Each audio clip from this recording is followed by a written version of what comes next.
Non, Be'ezrat Hashem, voilà, donc, Majim le Simcha, on va étudier aujourd'hui le Daf Samech Bet de Maseret Iruvin, de commencer le Perek Hadar. Donc, Perek Hadar, donc c'est un Perek qui va parler, donc là on a vu un petit peu jusqu'à maintenant, dans les derniers prakim, des inyanim de Iruvé Tehumim sur le Troum. D'accord, tout ce qui concerne le Iruv pour se déplacer en dehors du Troum, c'était une partie importante. D'accord, au Hachem, qu'on a pu voir beaucoup de détails sur ça. Maintenant, le Perek Hadar, lui, il va traiter d'une autre facette complètement de la Maseret Iruvin, qu'on a bien entendu déjà traité jusqu'à maintenant, mais qui est complètement un autre sujet, le sujet des diurines. Alors, c'est comme son nom l'indique, le Perek Hadar. Hadar, ça veut dire celui qui habite, donc c'est le problème des diurines. Alors, c'est quoi le problème des diurines? Parce qu'on sait que lorsque on doit faire tout ce qu'il faut pour pouvoir porter dans un khatser, pouvoir porter dans un mavoy, d'accord? On doit non seulement faire tout ce qui est des tikkunim des mechitzot, d'accord? Comme on avait vu dans les premiers prakim, ça, premier deuxième période de la Maseret, on avait vu qu'il fallait faire les tikkunim des mechitzot, la Korah, le lechi, le pasarbat, surat apetar, toutes ces choses-là. Et là maintenant, on va parler de la deuxième facette, c'est le fait de devoir mettre une séouda et donc de considérer que tous les habitants du Khatser ne font plus qu'un. Puisque comme on avait déjà expliqué, le problème de porter dans un Khatser, c'est parce que les Chachamim ont considéré qu'on ne va pas tolérer qu'une personne porte un objet d'un domaine qui appartient à une personne, à un domaine qui appartient à une autre personne. Donc ça, c'est la base de l'interdiction des Rabbanan, même si en réalité tout est du Rishta Yachid. Les Chachamim, ils ont interdit de faire passer d'un domaine qui t'appartient, par exemple, à un domaine qui appartient à toi et à d'autres. Parce qu'à partir du moment où il appartient à toi et à d'autres, donc c'est plus le même propriétaire. L'un, c'est l'un propriétaire, c'est que toi, et l'autre, le propriétaire, c'est toi et les autres. Donc c'est pour ça que de sortir dans ton khatser, les Chachamim, ils ont interdit. Maintenant, pour autoriser, les Chachamim, ils ont donné la solution du Hérouv. Hérouv qui, comme son nom l'indique, veut dire que tu vas mélanger toutes les propriétés. Et en fait, ce qui revient à dire qu'à partir du moment où tu vas donner, où chacun du khatser va donner un chélek dans une séouda, qui va être une séouda commune, et donc qui va être déposée dans une des maisons. Donc finalement, cette maison dans laquelle la séouda va être déposée, elle sera considérée comme la maison qui appartient à tous, comme on avait déjà vu un petit peu, Mishum Kinyan, Mishum Dira, ce qu'on avait déjà parlé un petit peu plus haut.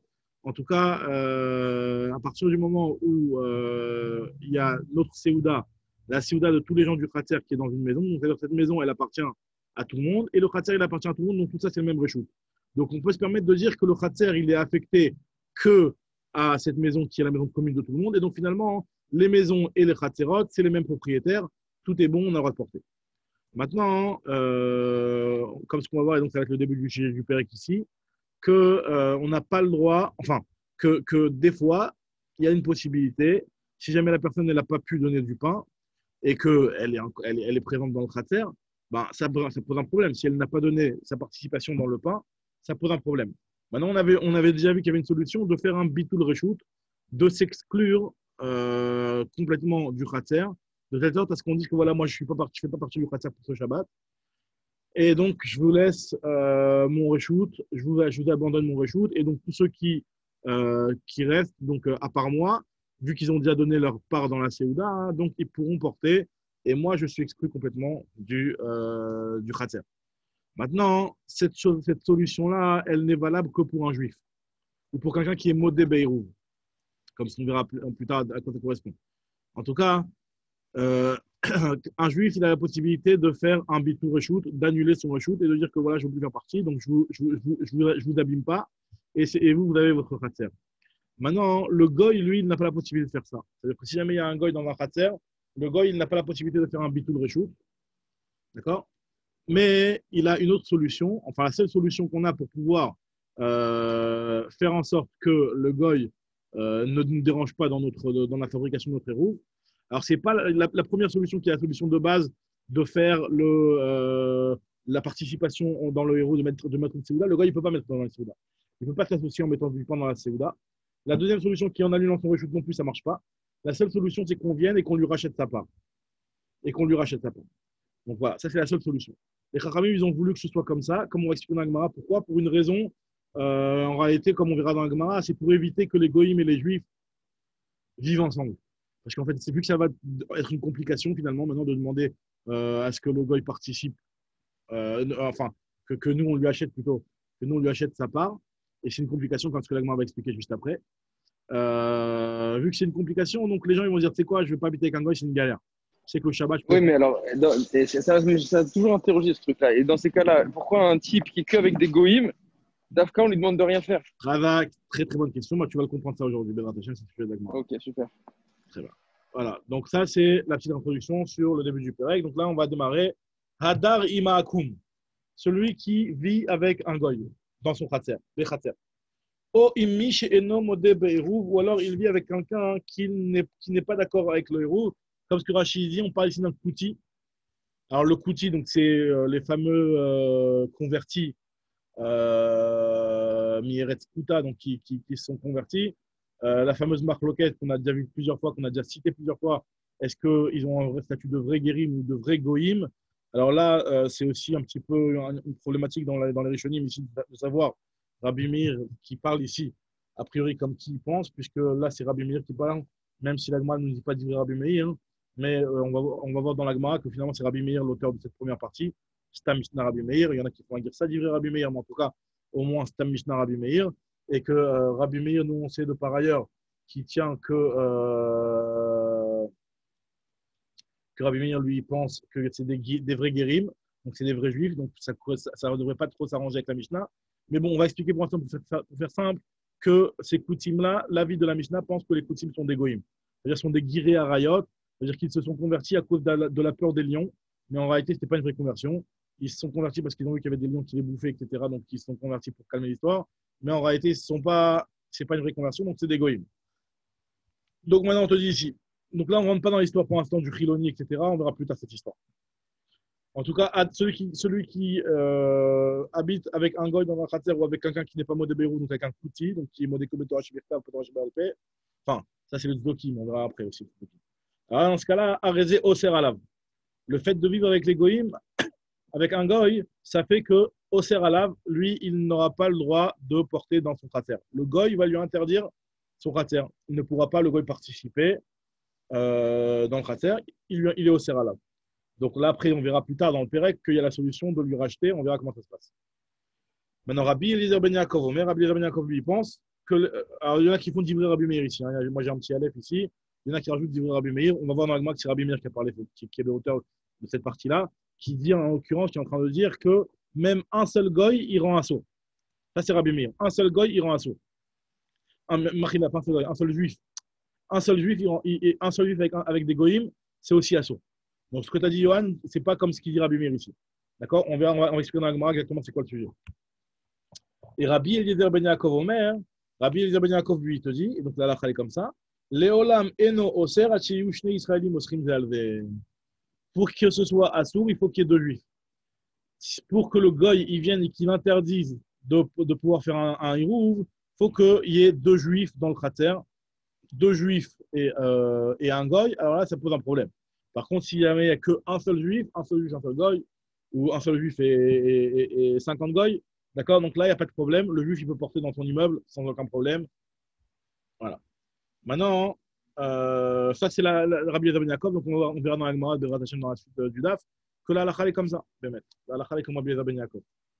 Amar Rabban Gamliel lui te dit Maaseh betzdoki echad, shaya dar imanu bemavoy birushalayim. Il y avait une histoire avec un tzdoki. Donc, un tzdoki, c'est les Sadducéens. Donc, eux, c'est vraiment des juifs. Ce sont des juifs entièrement, mais qui ont un petit peu dévié du chemin et qui ne croient plus qu'en la Torah chez Birtav, ils ne croient pas en la Torah chez Béalpé, donc ils ne respectent pas tous les règles du Hirouv, etc. Maintenant, nous dit la Gemara nous raconte une histoire que Rabban Gamliel nous dit qu'il y a une histoire avec un tzdoki. Donc, un tzdoki, c'est un juif, a priori, c'est un juif. Maintenant, qui était avec eux dans leur mavoy à Yerushalayim. Amar lanu Abba, et Abba il nous a dit Marou, dépêchez-vous. Dépêchez-vous de sortir vos kelim que vous avez besoin dans le mavoy avant que ce doki ne vous l'interdise. Alors Rachid explique en réalité ce que ça veut dire ici. Ça veut dire qu'en réalité, Rabban Gamliel il considère qu'avec le doki, il y a cette solution-là, hein, de Bitul Reshut. C'est-à-dire que si jamais le Nochri, il n'a pas participé dans la Séouda, mais il peut être Mevatel Reshut, c'est-à-dire qu'il peut dire que bon, voilà, je vous laisse ma part. Mais le problème, c'est que Rabban Gamliel dit que Abaye à Omer, que Abaye disait sortez les Kélim parce que si jamais lui, il va changer d'avis, ce Doki, et il va commencer à utiliser le Khatser, ben il va nous l'interdire. Donc, il vaut mieux que nous, on commence à pas l'utiliser en utilisant le Khatser, nous, en sortant nos objets dans le Khatser, de telle sorte à ce qu'on a, entre guillemets, utilisé le éther de ce Khatser. Et donc, maintenant, après le goy, même si par la suite, il va sortir de ces Kélim-là, eh ben ça peut plus être une bonne Khazara. Ça peut plus être une bonne. Son changement d'avis n'est plus valable. Parce qu'on a déjà commencé à utiliser le Khatser, nous, dans un premier lieu. Donc, ça, c'est ce qu'il pense. Ça, c'est le premier avis, c'est la vidéo, ce qu'il raconte Rabban Gamliel. C'est que le Tzdoki peut faire un Bitul Reshut et il ne peut changer d'avis, c'est-à-dire annuler son Bitul Reshut, que si nous, on n'a pas commencé à utiliser le Khatser.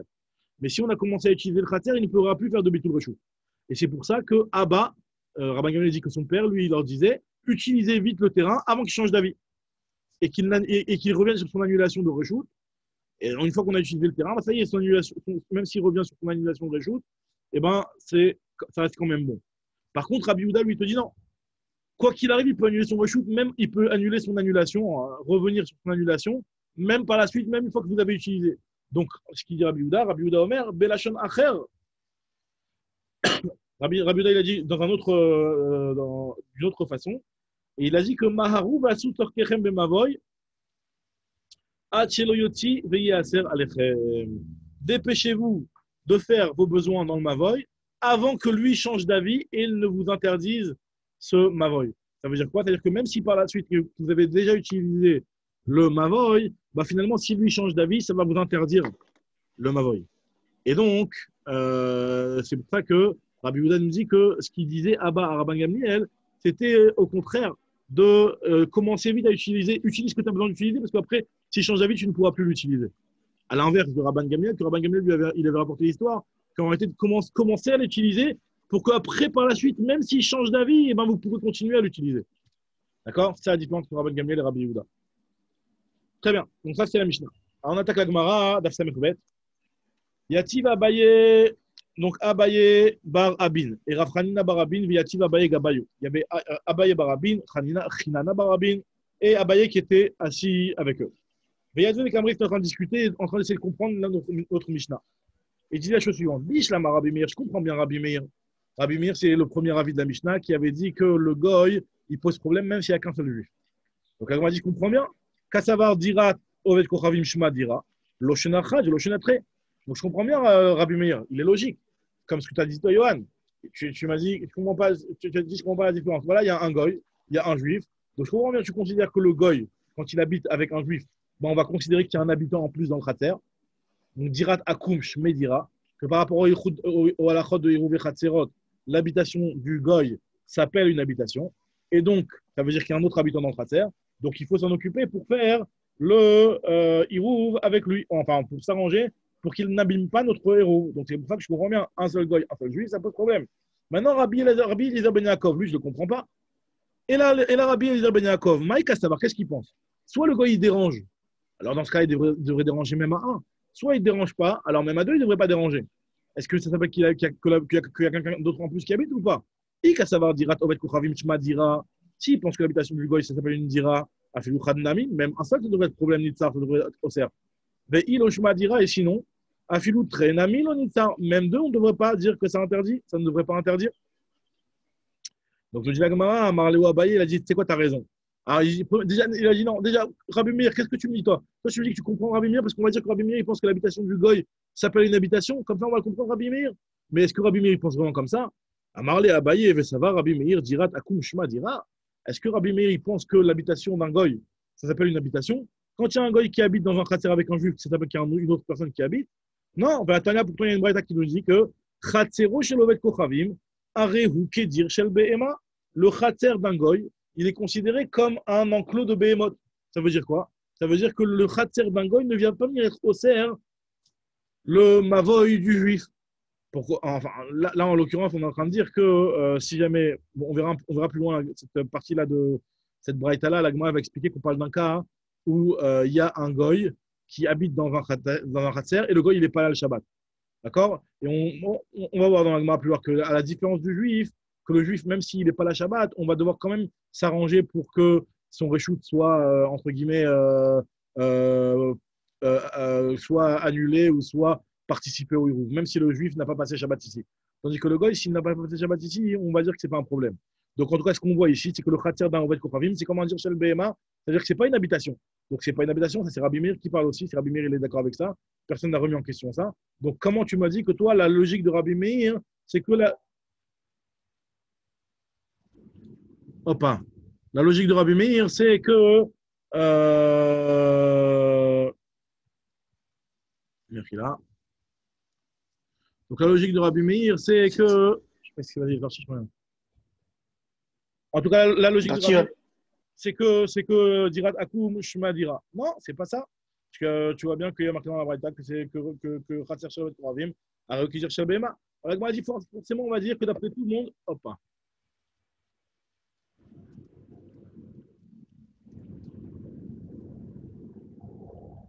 Voilà. Voilà. Voilà. Donc là, on a juste dit pour l'instant, on a continué, on n'a pas beaucoup continué. On vient de dire que on va essayer de comprendre Rabbi Meir, même Rabbi Meir. Tu peux reprendre juste la dernière idée là, parce que en fait, j'avais plus du tout de son depuis 3 minutes là. Ah, d'accord. Donc là, en réalité, ce qu'on est en train de dire ici, on est en train d'essayer de comprendre l'avis de Rabbi Meir et l'avis de Rabbi Ben Yaakov. Au départ, on a voulu dire que Rabbi Meir, on le comprend bien. Le goy, quand il habite dans un khatser, ça s'appelle qu'il y a un habitant en plus, il faut s'arranger avec lui pour annuler son reshoot ou pour lui racheter son reshoot. Donc je comprends bien, un seul goy, un seul juif, ça pose déjà un problème. Mais Rabbi Ben Yaakov, soit il pense que le goy il pose un problème, donc à un moment il doit poser un problème même s'il n'y a qu'un seul juif, ou alors il pense que le goy ne pose pas de problème, il ne devrait jamais poser de problème.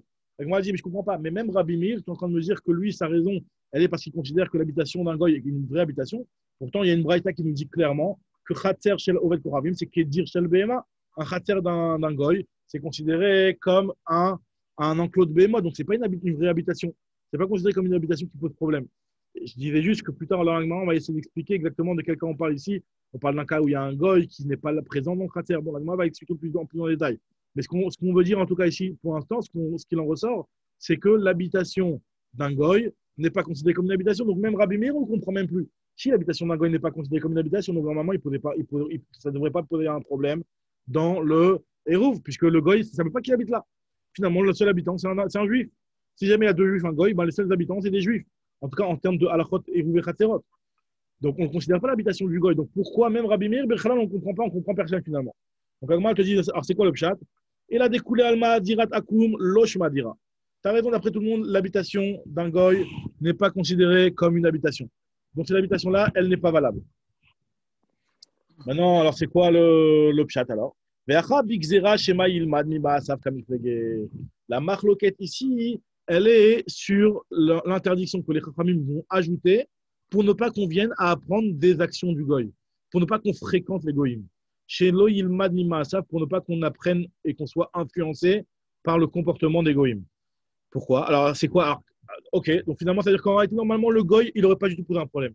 Les Chachamim ont dit, tu sais quoi, même si le goy, en termes de Ilchot, Hérouv et Khatserot, normalement, il ne devrait pas avoir de problème, ben, nous, on va venir, on va te mettre une surcouche de Issour et on va te dire que c'est quoi le goy, on va essayer de l'éviter. On ne veut pas que tu apprennes des actions du goy, on ne veut pas que tu sois influencé par le goy. Donc, on va essayer de faire en sorte de faire une petite xéra qui va empêcher les juifs d'habiter avec des goyim. Quelle va être cette xéra-là? Et justement, ça, c'est ça la marque locale entre Rabbi Meir et Rabbi Eliezer Ben Yaakov. Alors, l'agma explique comme ça. Elle te dit que d'après.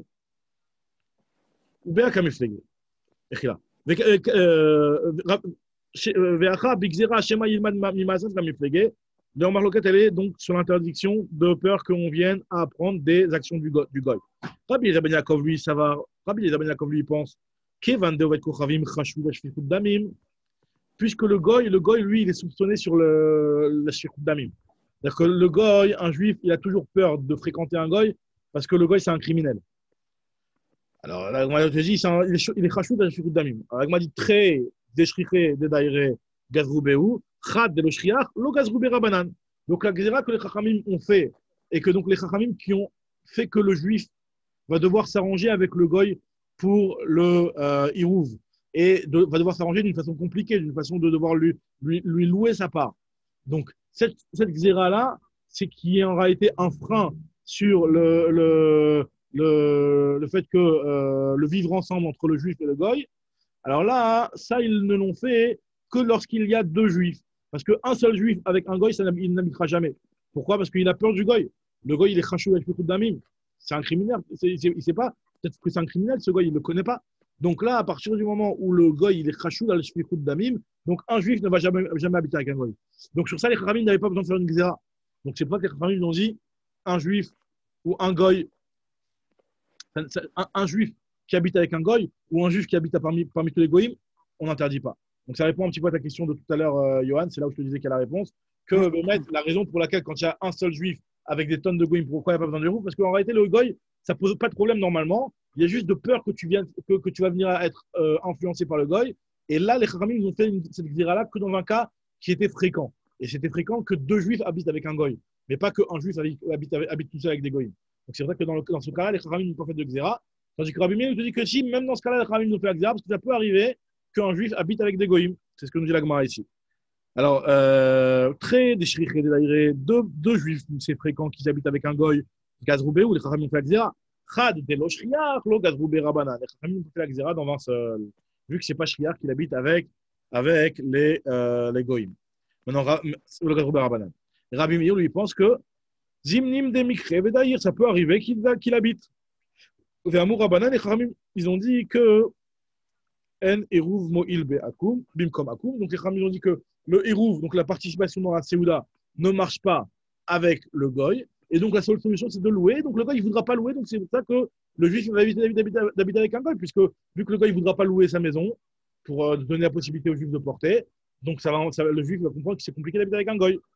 Ve'en bitul reshut mo'il bimkom akum. Donc ni le Eruv, donc c'est-à-dire ni la possibilité de mettre une part dans la Séouda ne marche avec un goy, ni la possibilité d'annuler son reshut ne marche avec un goy. Yaskir, jusqu'à qu'il lui loue. Ve'akum lo mugar. Et le goy ne va pas accepter de louer. La Gemara me dit pourquoi le goy ne va pas accepter de louer finalement. Pourquoi tu me dis que c'est une complication que les chachamim ont mis quand ils ont dit qu'on est obligé de louer par le goy? On sait très bien qu'on peut louer à Stam avec une petite pièce. C'est quoi le problème du goy de louer sa maison au juif, de louer son reshut au juif pour le Shabbat? Alors la Gemara dit ve'akum lo mugar maitama. Pourquoi le goy lui il n'acceptera pas de louer son reshut? Alors la Gemara te dit il est ma mishum de savar dilma atelar vukebir shuto. Si tu me dis que le goy il a peur de louer son reshut à un juif, de peur que le juif va venir et va s'emparer de sa propriété. Donc le goy, il a peur que le juif vienne s'accaparer de sa propriété. Donc c'est pour ça qu'il ne veut pas rentrer dans cette histoire. C'est ouais, vos trucs où je te loue ma maison, et qui me dit que tu n'es pas en train de me faire une magouille pour t'accaparer mon domaine, etc. Donc non, moi je ne rentre pas à ça. Alors on m'a dit, ok, je comprends bien que le goy va être réticent de louer sa part, qui en réalité normalement une location halachique. Pour le goy, pour le juif Mechila, hein, je comprends bien si l'obligation de louer, ça doit être une sriroute qui est chazaka. Si tu me dis que c'est une sriroute qui doit être une vraie sriroute, donc je comprends que le goy il va être réticent par rapport à ça. Mais si c'est une sriroute qui est rewa, qui est bancale, rewa c'est une sriroute qui est bancale. Donc une sriroute qui est bancale, le goy il comprend très bien que c'est bancal. Il dit ça vaut rien du tout ça en termes juridiques, ça vaut rien du tout. Donc le goy ne devrait pas avoir de crainte à ce niveau-là. Donc, comment ça veut dire que tu me dis que le goy, lui, il est réticent de louer si on dit que la location, ça peut être même une location qui est bancale? C'est ce que nous dit la Gemara tout de suite. La Gemara dit Maïtama.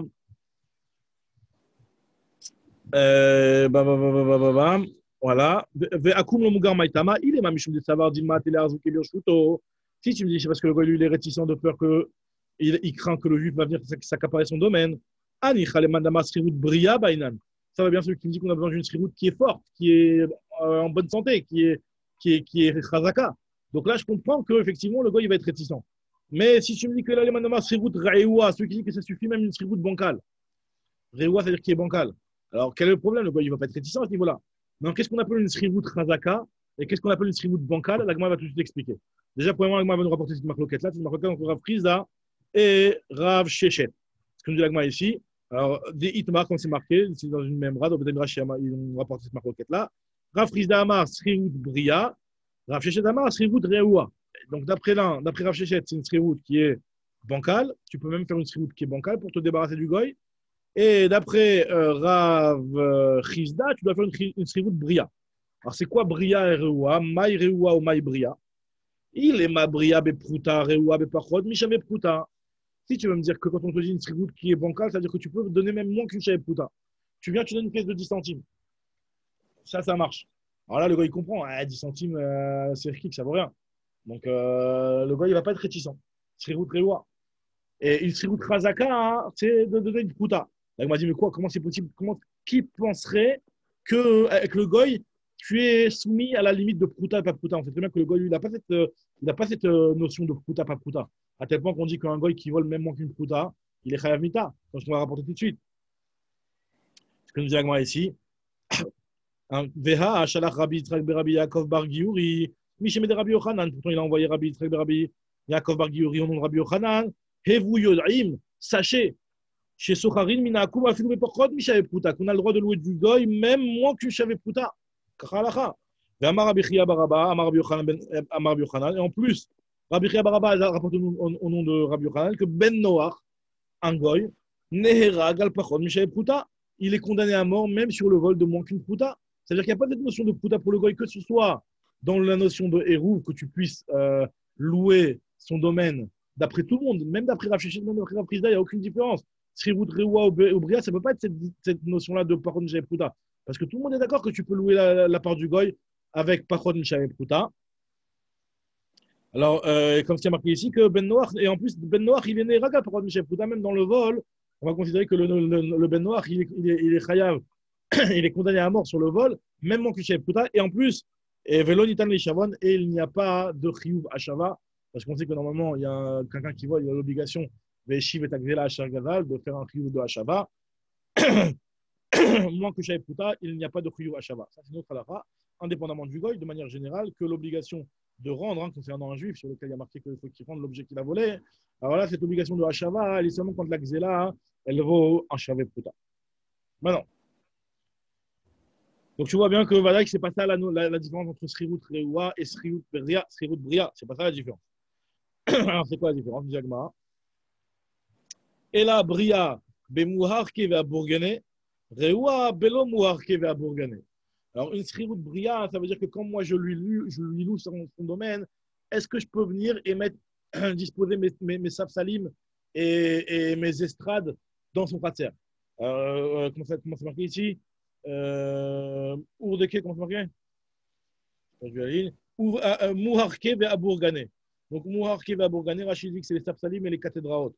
Ça veut dire que c'est les que je peux mettre mes affaires. Donc quand si je dis au gars, je dis voilà, je vais te louer ton appartement, je vais te louer ton khatser, mais je peux rien faire chez toi, d'accord? Je peux pas mettre mes affaires. Donc là, ça s'appelle une srivout reoua. Donc le gars, il va pas être affolé par cette srivout là. Par contre, si tu me dis que c'est une srivout radaka, c'est-à-dire que quand je vais lui louer, je peux carrément venir et mettre mes affaires et les aménager là-bas pendant ce Shabbat là en tout cas. Donc là, c'est une srivout bria, ça fait peur au goy. Donc je comprends que le goy qu'il ait peur de louer aux juifs. Si je me dis qu'on a besoin de jouer une srivout bria, mais si c'est une srivout reoua, je comprends pas. Donc ce que je dis, il y a les manama srivout bria bainan. Et là, les manama srivout reoua bainan, maïka les mêmes. Pourquoi le goy va pas accepter? Pourquoi le goy va refuser de louer son appartement aux juifs? Enfin, de faire srivout reshoot. Parce que tu m'as dit que toi, c'est pour ça qu'on a fait cette xéra-là, pour que le goy complique l'histoire. Pourquoi le goy va compliquer l'histoire? Si c'est une petite srivout reoua, de rien du tout, je peux même pas rentrer mes affaires. Moi, je dis non, malgré tout, le goy, il est réticent lorsqu'un juif va venir le voir et lui dit vas-y, c'est quoi, je te donne une petite pièce de 10 centimes, ne me prends pas la tête, juste pour Shabbat, je te loue ton reshoot. Le goy va dire non, c'est quoi, laisse tomber Mishou Kshafim, il va croire que le juif est en train de lui faire de la sorcellerie. Donc c'est pour ça qu'il va être réticent. Donc même si c'est srivout reoua et que le juif ne peut pas rentrer là-bas des affaires, mais malgré tout, le goy il va être réticent puisqu'il va dire que le juif est en train de lui faire de la sorcellerie. Très bien. Donc maintenant, la Gemara va reprendre la partie d'une braïta qu'on avait citée juste au-dessus. Goufa, Chatzero shel Oved Kochavim, Areu Kedir shel Behema, Umutar leachnis velotzim na Chatzer lebatim, mina batim le Chatzer. Donc là, on cite la braïta de manière entière, enfin de façon entière. Le Chatzer d'un Oved Kochavim, il est considéré comme un dir shel Behema, Umutar leachnis velotzim na Chatzer lebatim, mina batim le Chatzer. C'est-à-dire qu'imaginons que c'est un Chatzer de Goy. il n'y a même pas de juif qui habite. Disons qu'il n'y a pas de juif qui habite. Stam, il n'y a pas de juif qui habite dans ce khatser-là. Il n'y a que des goïms. D'accord et donc, toi, tu arrives dans ce khatser de goïms, on te dit que tu as le droit de porter de la maison, tu viens rendre visite à ton copain Dupont, et tu vas là-bas, tu peux sortir des affaires dans le khatser, dans le bas du baït au khatser, du khatser au baït, de la maison du goï 1 à la maison du goï 2, il n'y a aucun problème. Mutar lachnis ou yotzim na khatser la batim na batim le khatser. Ve'im yesham Israël echad. Par contre, si jamais il y a un juif qui habite là-bas, alors là, Oser, dit Rabbi Meir. D'après Rabbi Meir, c'est interdit. Comme on avait dit, Rabbi Meir, il dit que même un seul juif, c'est interdit. Rabbi Ben Yaakov Omer, lo lameno, c'est Rashi Ushne Israëlim Osrim Zealve. Donc, c'est ce qu'on a vu dans la Mishnah, la même chose qu'on a vu dans la Mishnah. D'après Rabbi Ben Yaakov, ce ne sera interdit que lorsqu'il y aura deux Israélim qui vont s'interdire l'un à l'autre. Donc, c'est seulement dans ce cas-là que ce sera interdit. Maintenant, la Gemara continue, elle te dit. Elle va analyser la Braïta, les athlètes. Amar. Chatzero shel akum areu kedir shel behema. Donc on dit que le khatser du goy, il est comme un dir shel behema. Alors qu'est-ce que la Gemara te dit? Je comprends bien. Areu kedir shel behema. Veha anatnan hadar ima akum bekhatser areze oser alav. Comment tu peux me dire que l'habitation du goy, elle est comme inexistante? Pourtant, il y a marqué clairement dans notre Mishnah que quand il y a un goy dans le khatser, il y a un problème. La Gemara te dit, donc tu vois bien que l'habitation du goy pose un problème. La Gemara te dit non. Lokashia hadeite adeleite. La différence, elle est quand le goy, ça dépend si le goy il est présent pour le Shabbat ou le goy n'est pas présent pour le Shabbat. Si le goy il est présent pour le Shabbat, alors là, dans ce cas-là, effectivement, il va poser un problème. Il va poser un problème et donc il va être osser. Donc, c'est pas comme une BMA. Effectivement, ça va pas être comme une BMA. Là, il va être osser, ça va poser un problème. Lorsqu'il est présent le Shabbat.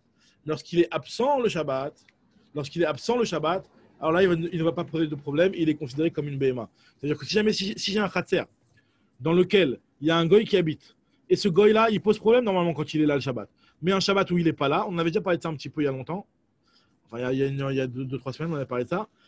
La Gemara, elle te dit ici que si jamais le goy, il n'est pas là, eh ben, il ne pose pas de problème. Alors ça, on va expliquer. La Gemara, elle te dit, Lokashia hadeite adeleite. La Gemara dit, je ne comprends pas. Là, quand le goy, il n'est pas là, c'est on rentre dans la sougia ici de ce qu'on appelle Dira Belo Be'alim. Dira Belo Be'alim. Alors moi, je ne comprends pas. Tu considères que Dira Belo Be'alim, Shmedira ou Lo Shmedira ça s'appelle une Dira ou ça s'appelle pas une Dira? Dira Belo Be'alim. Si tu considères que ça s'appelle pas une Dira, alors quelle différence entre juif et goy? Pourquoi seulement le goy quand il n'est pas là qu'on est débarrassé? Et quand il y a un autre juif qui n'est pas là, par contre, il faut qu'on s'arrange de lui louer son appartement, enfin de le faire participer, etc. Pourquoi seulement pour le goy qu'on dit que quand il n'est pas là, c'est bon? Allez, si tu me dis que Dira Lelo Be'alim, je me dirai, alors là, même le goy, ça devrait poser un problème. Parce que tout de suite, se poser comme question la Gemara. Ou Maïka savoir, qu'est-ce qu'il pense? Ika savoir Dira Belo Be'alim, je m'adira. Si tu penses que Dira Belo Be'alim, lorsque le Be'alim n'est pas là, ça s'appelle une Dira. Afilo Akum Naminit, ça devrait être interdit même avec le goy. Veika savoir Dira Belo Be'alim, lo je m'adira. Ici, par contre, on considère qu'une Dira Lelo Be'alim, ça s'appelle une Dira. Alors pourquoi le goy bémet, pourquoi le juif, il y a une différence entre le juif et le goy?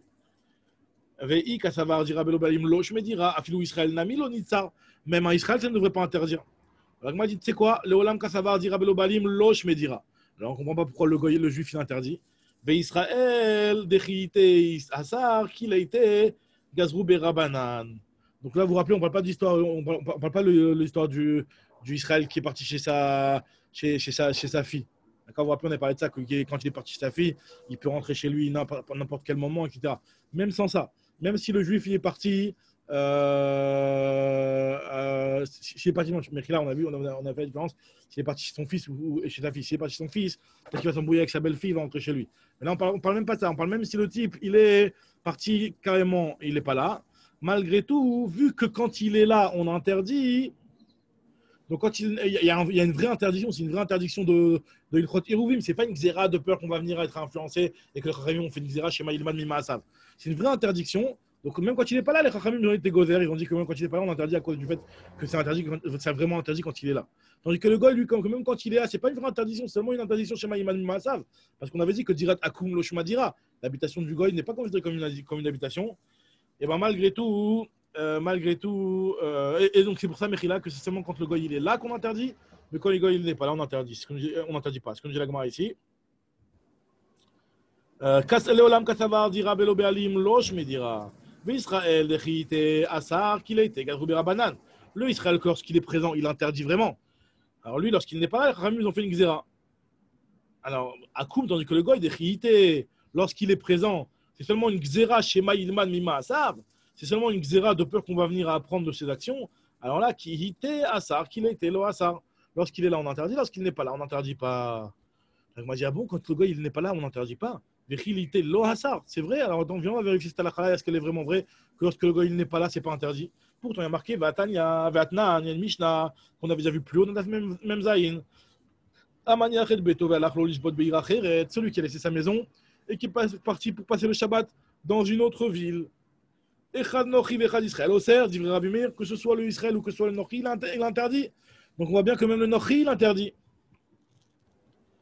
Alors on va dire non là-bas, Atam, de Atebeyo, mais on parle d'un cas où le Goy, il a une possibilité de revenir dans la journée. Donc c'est pour ça qu'on dit que c'est interdit. Mais là, chez nous, Atam, de Atebeyo, mais. Là-bas, la raison pour laquelle on interdit avec le goy, et on ne dit pas que c'est autorisé, parce que le goy, il a la possibilité de revenir dans la journée. Donc, quand le goy il a la possibilité de revenir dans la journée, alors on dit que c'est interdit pour lui aussi, même s'il n'est pas là. Tandis que ce qu'on a dit juste avant, que le goy il n'interdit pas quand il n'est pas là, c'est quand il est à un endroit qu'on sait qu'il ne reviendra pas dans la journée, et que les distances, elles sont telles qu'il n'a pas la possibilité de revenir dans la journée. Très bien. Alors, la Gemara va nous dire comme qu'il a l'akha dans notre histoire entre Rabbi Meir et Rabbi Ben Yaakov.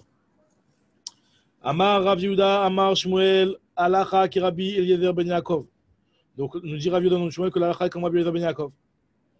Ravuna Amar Minhag. Ravuna lui te dit non, c'est pas que l'Alacha est comme ça, c'est que c'est Minhag. Alors, on avait déjà vu un petit peu cette différence aussi dans la même Vav, là-bas, dans la même Vav, on avait parlé de ça un petit peu, la différence entre Alacha. La Alacha, c'est-à-dire que vraiment, c'est quelque chose qu'on a publié. Le matin, quand on fait l'Alachot, Yakut Yosef, Hacher, quand tu lis l'Alacha, ben, tu peux trouver cette Alacha-là, c'est-à-dire que Alacha. Donc on tient que la halakha est comme ça et on l'enseigne barabim. Et Ravuna, il te dit que c'est minhag. Ça veut dire minhag, ça veut dire que on n'en parle pas cette halakha. En chiour, on va pas le dire cette halakha. Juste si jamais il y a quelqu'un qui vient nous poser la question, on va lui enseigner. C'est ce qu'il dit Ravuna, minhag. Rabbi Eliezer ben Yaakov. Et Rabbi Yochanan te dit nagou am ki Rabbi Eliezer ben Yaakov. C'est-à-dire que nous, même quand il va nous poser la question, on va essayer d'esquiver la question. Mais c'est juste nagou, c'est que Bediavat, s'il l'a fait, on ne va pas l'empêcher. D'accord? On a vu halakha itmar. Matim itmar, minhag itmar, d'accord? C'est les mêmes distinctions. Continue la Gemara nous donne un grand principe par rapport à Rabbi Eliezer ben Yaakov, qui est très peu cité dans les Mishnayot, enfin qui est cité, mais pas beaucoup, par rapport à d'autres Tanaïm qui sont cités plus fréquemment. Mais lui, quand il est cité, c'est qu'il est présent. On appelle ça dans la Gemara kav venaki. Kav, c'est-à-dire c'est une petite quantité, mais propre. Il y a de la qualité, il n'y a pas de la quantité. C'est de la qualité. Ce qui te parle, c'est la halakha comme ça. Amar et Abaye Rav Yosef Kaimalan, nous on tient la halakha toujours comme Rabbi Eliezer ben Yaakov, parce que Mishnat, Rabbi Eliezer ben Yaakov, Kav Venaki. L'enseignement, la Torah de Rabbi Eliezer ben Yaakov, elle est kav, elle est en quantité minime, et Naki, elle est pure, ça veut dire que tout le temps la halakha est comme lui. Amar Avidah Marshouel, Rabbi Eliezer ben Yaakov. Alors est-ce que c'est tellement pas shoot que la halakha est comme Rabbi Eliezer ben Yaakov, à tel point que si jamais le Rav il n'est pas là, moi, je peux me permettre de dire que tu sais, non, là, parce que normalement, on n'a pas le droit d'enseigner à la place de son Rav. C'est le Rav qui doit enseigner. Assure le Rot à la Bifne Rabo. Maintenant, Bim comme Rabo, assure le Rot Gam. Alors, quand il y a un halakha qui est tellement pas shoot, comme ce qu'on est en train de dire ici, que la halakha est comme Rabbi Eliezer ben Yaakov, que Mishnah Rabbi Eliezer ben Yaakov, Kav Venaki, c'est-à-dire que la halakha, elle est toujours comme lui. Est-ce que ça veut dire que je peux aussi enseigner cette halakha-là, même devant mon Rav, ou même quand mon Rav il n'est pas là? Alors, Marley. Maoulé rouillé bim comme Rabo. Est-ce que je peux, à l'endroit de mon Rav, dire que la halakha est comme Rabbi Eliezer ben Yaakov, vu que c'est quelque chose qui est tellement pas shoot, que tout le monde est censé connaître, quoi? Et moi, je dis non, à Marley, il dit Afilou biata bekoutra, même de l'œuf dans du lait. Il y a une question qui est simple. N'importe qui connaît un petit peu plus que l'Alef Bet, qui pourrait répondre à cette question. Est-ce que le biata bekoutra, c'est devenu une expression pour dire une chose pas shoot. Biata bekoutra, ça veut dire un œuf dans de la mayonnaise au lait, là, qu'ils faisaient à l'époque. Donc, est-ce que tu as le droit de manger de l'œuf et du lait? D'accord? Est-ce qu'il y a un problème de Bassar Bechalav? Est-ce que l'œuf, ça s'appelle de la viande? N'importe qui sait te répondre que non, l'œuf, il n'y a pas de problème de Bassar Bechalav, tu peux le manger avec du lait, il n'y a pas de problème. D'accord? Donc, c'est bien Tabekoutra, c'est la référence à la question la plus pachoute, que n'importe qui a la réponse. On te dit que même cette question-là, qui est une question tellement pachoute, et que tu aurais pu te dire que, allez, même si le Rav n'est pas là, quelqu'un qui pose cette question-là, je lui réponds. C'est rien, c'est pas que j'ai été Mechadesh une halakha ici. Je viens juste dire une halakha qui est Aleph Bet, c'est pachoute. Afilou biata bekudra, même de l'œuf dans du koutar, baou minemi Rafrizda, ils ont demandé à Rafrizda, qui était l'élève de Ravuna, ils lui ont demandé Kol Shana de Ravuna toutes les années de la vie de Ravuna. Velo Ouré, il n'osait pas hein, donner la halakha sur ce point-là, vu qu'il y avait encore Ravuna qui était son maître, qui était présent. Alors, Amarle Rabbi Yaakov Baraba le Abaye. Alors, donc, ok, donc c'est pour ça qu'il lui a dit que même cette halakha qui Rabbi Ben Yaakov, tu le dis pas devant dans l'endroit de ton maître. Parce que même Bi'ata Bekoutra, ça se fait pas d'enseigner. La Gemara, elle te dit une autre halakha. Elle se pose une autre question. Amarle Rabbi Yaakov Baraba le Abaye. Kegon Megillat Ta'anit. Dektiva ou Mancha. Là, une halakha qui est encore, entre guillemets, quelque part, plus pachoute que Bi'ata Bekoutra, puisque, enfin, c'est pas plus pachoute, mais c'est quelque chose de tellement pachoute, puisque c'est quelque chose qui est marqué. À l'époque, il n'y avait aucun sévère de Torah chez BLP. Les seuls trucs qui étaient marqués, c'était Megillat Ta'anit. C'est une Megillah, d'ailleurs, c'est pour ça qu'on l'appelait Megillah, parce que c'était une Megillah dans laquelle il y avait marqué tous les jours où on avait le droit de jeûner ou on n'avait pas le droit de jeûner.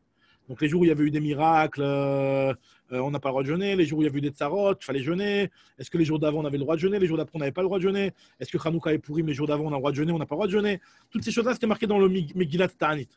Donc, c'était les seuls sfarim de l'époque, c'était Megillat Ta'anit. Donc tout le monde connaît ça. C'est marqué dans un sefer.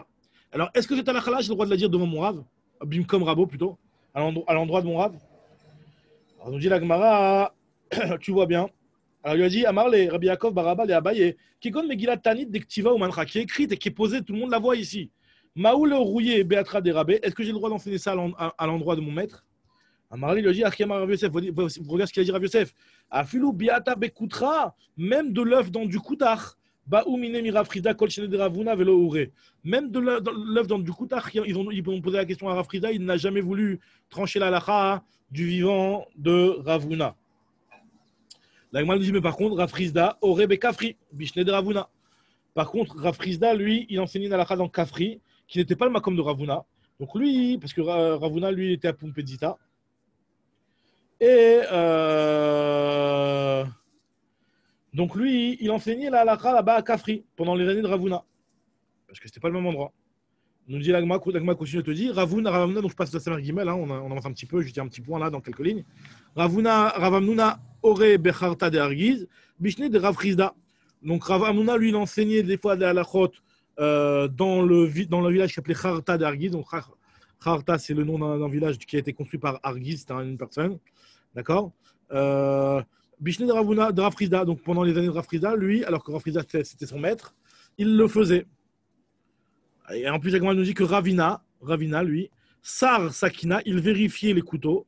Sar, c'est-à-dire Saïr, il les vérifiait, il vérifiait les couteaux. Parce que normalement, le couteau, il y a une halakha que Mishum Kvod Chacham, on lui montrait le couteau. Même si tu sais que ton couteau, il est cachère, etc., tu allais lui montrer le couteau. Le couteau que tu utilisais pour la shkouta, c'était un kavod que tu faisais au Chacham. On nous dit que Ravina, Sar Sakina Bebavel, il vérifiait le couteau à Babel et ça veut dire que Ravina, lui, il prenait un petit peu le kavod, alors qu'il y avait Ravashi, son rave, qui était Bemata Marcia, comme ça Rashi dit, et qui est aussi en Babel. Il était encore vivant. Donc comment ça se fait que Ravina, lui, il s'autorisait à recevoir ce kavod-là, de regarder le couteau? Amarle Ravashi Maïtama Avad Marachi, il lui a dit Ravashi Ravina, pourquoi tu fais une chose pareille? Voilà, moi je suis là, je suis ton maître. Tu dois faire gaffe. Amarle lui a dit, mais pourtant Ravamnuna, lui, il enseignait devant Rafrizda. Enfin, c'était à Kharta de Argiz, mais il enseignait aussi du vivant de Rafrizda. Vea Ravamnuna ore becharta de Argiz bishne de Rafrizda. Voilà, il enseignait. Amarle lo ore itmar. Il y a marqué non, au contraire, il faut corriger cet enseignement. Ce qu'on a dit, nous, on a dit que Ravuna, il enseignait à Kharta de Argiz devant à la place de Rafrizda. Il ne faut pas dire ça. Il faut dire qu'il n'enseignait pas. Il faut corriger. Il n'enseignait pas en réalité. Donc il n'avait pas le droit de le faire, il n'enseignait pas. L'oure itmar. Amarle itmar oure itmar l'oure. En réalité, il y a marqué, certains qui disent qu'il a enseigné, il y en a d'autres qui disent qu'il n'a pas enseigné. Alors, Bishne de Ravuna Rabé ou de l'oure, c'est du vivant de Ravuna, son maître, qu'il n'enseignait pas. Ve ore Bishne de Rafrizda. Mais par contre, du vivant de Rafrizda, Ravuna, il se permettait d'enseigner. Pourquoi? Parce qu'en réalité, il était Talmid Travers. Des Rafrizda, des Talmid Travers, dit les Havé. C'était un Talmid Travers, donc c'était un Talmid, mais c'était pas tellement un Talmid Travers. Ce qu'on appelle Talmid Travers, ce que Rachid dit, c'est qu'en réalité, ils avaient le même niveau, mais qu'ils lui ont enseigné quand même un petit truc. Donc c'est un Talmid Travers. Ragma te dit Anna, et moi, Ravina, il dit par rapport à Ravashi, Ravana, Anna Tamit Travers démarre. Anna, moi, je suis un Tamit Travers, donc je peux me permettre d'enseigner. Chazak ou Baruch. Donc voilà, là, on va voir un petit peu, ça continue un petit peu avec Dagadot aussi, comme ça, sympathique dans la suite. Vedrat Hashem.